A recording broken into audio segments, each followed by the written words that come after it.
Welcome to Warhammer Warscroll Review. I'm the Twin Coot, and in this video we'll be taking a look at the Flesh Eater Quartz unit, the Crypt Ghast Courtier. Warscroll Review. The Crypt Ghast Courtier in model terms just refers to a slightly fancier Crypt Ghoul, but on the tabletop the two models are very different. The Crypt Ghast Courtier is a hero model that moves 6 inches. Don't even sneeze near this thing because it may die with just 4 wounds and a 5-up save. It does have the deathless save after the save, so it becomes slightly more defensible. And it should always be near another unit of 3 or more, so the gas should be -1 to hit and shooting due to look out, sir. The model has 2 weapons, no rend, 1 damage. Obviously not too interesting, but it has 5 attacks, so it's possible to score a wound on a very lightly armored unit.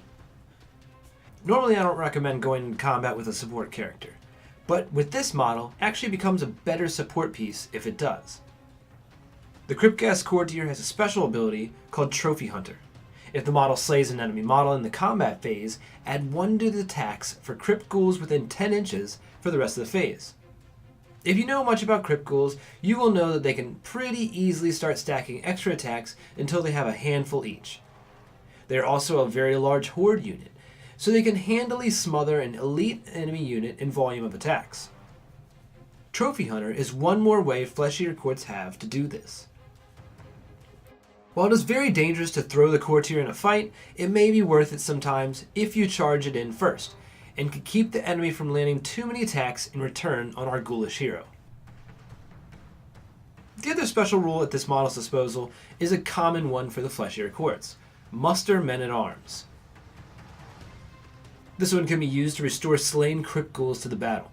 Roll 6 dice in the hero phase, and for every 2+, you can return 1 slain Crypt Ghoul to a unit within 10 inches.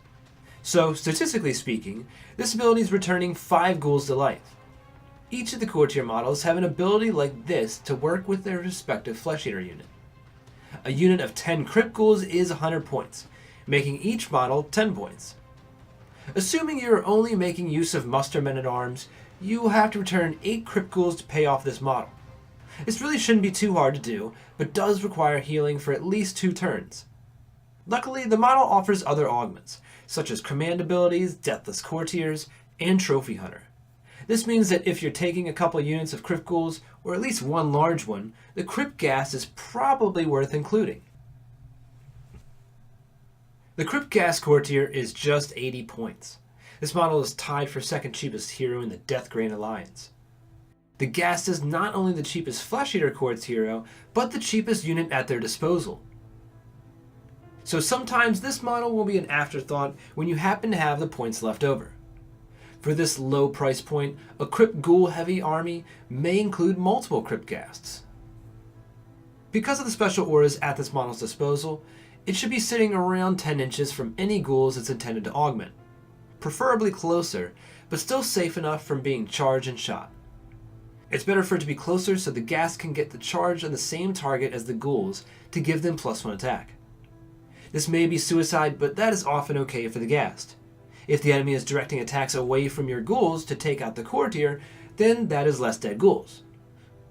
The Ghast has 4 wins, so potentially saving 4 ghouls from death may be better than returning 4 dead ghouls. If the +1 attack will make a significant difference in battle, it may be worth risking the Ghast. The model can be included in a Deathgrain Alliance, but will more likely be seen in a Flesh Eater Courts army. The allegiance abilities from the Courts could make the Crypt Ghast a more effective support model. Most of the time, the Flesh Eater General will be the model with a summoning ability to make use of Majestic Horror. So the majority of the time, the Crypt Ghast will not be the general. In a low point game, however, you may choose to do this, in which case Dark Wizardry is a good option. This one would make your cheap character a wizard that can cast the normal Arcane Bolt and Mystic Shield spells, as well as Black Hunger. This is a spell that would increase the attack characteristic of a nearby unit by 1. Pretty awesome when paired with Trophy Hunter. This single 80-point model could be adding 2 attacks to a nearby ghoul unit. There really aren't a lot of traits or artifacts from Flesh Eater Courts allegiance abilities that you would want to give the Crypt Ghast. When including malign sorcery artifacts, a few more options present themselves. If you want to ensure the ghast slays a model in combat to activate the Trophy Hunter ability, maybe give it a magic weapon. Something like the Jade Wound Thorn could be good. On a hit roll of 6+, the weapon deals a mortal wound. If sent after single wound models, statistically, this weapon will automatically slay at least one model half the time.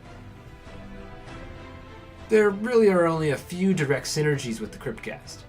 The model's main purpose is just to support Crypt Ghouls and heal them up. When possible, go to trigger Trophy Hunter. As previously stated, the Crypt Ghast can be included in a Death Grant alliance, and it plays the same role as an Infleshator Court's force. As long as there are plenty of Crypt Ghouls nearby, the Ghast is probably worthwhile.